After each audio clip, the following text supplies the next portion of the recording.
Welcome to this installment of the XSitePro tutorial series.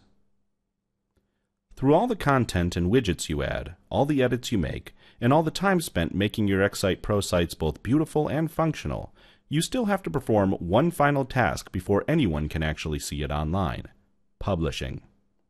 When you publish your site, XSitePro assembles your pages, including the images, HTML code, audio, video, and any dynamic content you may have added, adds all the appropriate metadata to each page, like keywords and descriptions, and then uploads everything to your web hosting account so the website can be viewed online.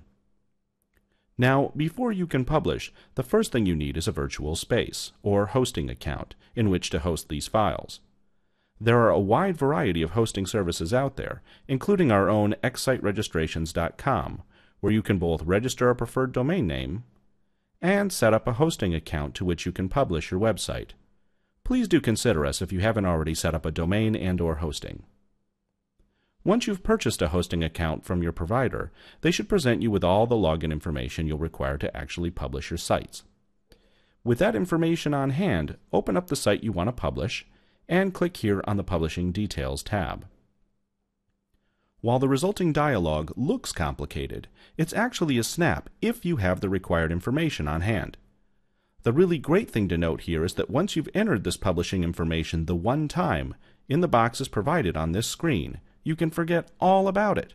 This is a one-time only process for each of your XSitePro sites. First, you have to enter the domain. For example, www.xsitetest.com.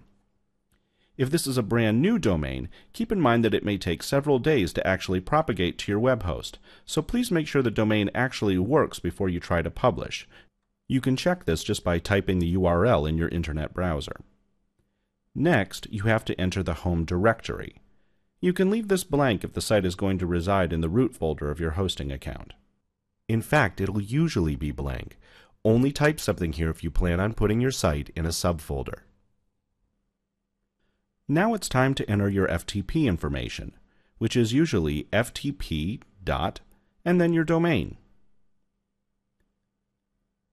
and the directory on the FTP server onto which you should publish your site if applicable. You would get this information from your hosting service. And finally, enter the username and password you were assigned when you purchased your hosting. To make sure you entered all the info correctly, just click the FTP Test Connection button.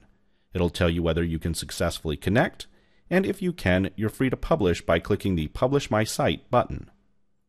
Note that this can take a while if your site is large, especially if you're publishing for the first time. When you publish again later, XSitePro will save time and bandwidth by only uploading content that has since changed. Let's speed things along. And that's all there is to it. Your site is uploaded and ready for viewing. Just click Open Website in order to see it. Note that XSitePro will only publish pages that have been marked for publishing on the Page Settings tab, so this is the first place to look if a desired page hasn't been published. The really cool thing about the Publishing Details tab is that it can also act as a record of all your pertinent hosting information. If you click the Extra Publishing Details button, it can fill in all the details, so that you never have to go hunting for this info again. You also have a free-form notes field to enter any other kind of data about your web hosting provider, such as open support messages or contact telephone details. Using the Publishing Details tab, you can now enter your website hosting details, publish your site, and store pertinent hosting account information for future reference, all from one handy location.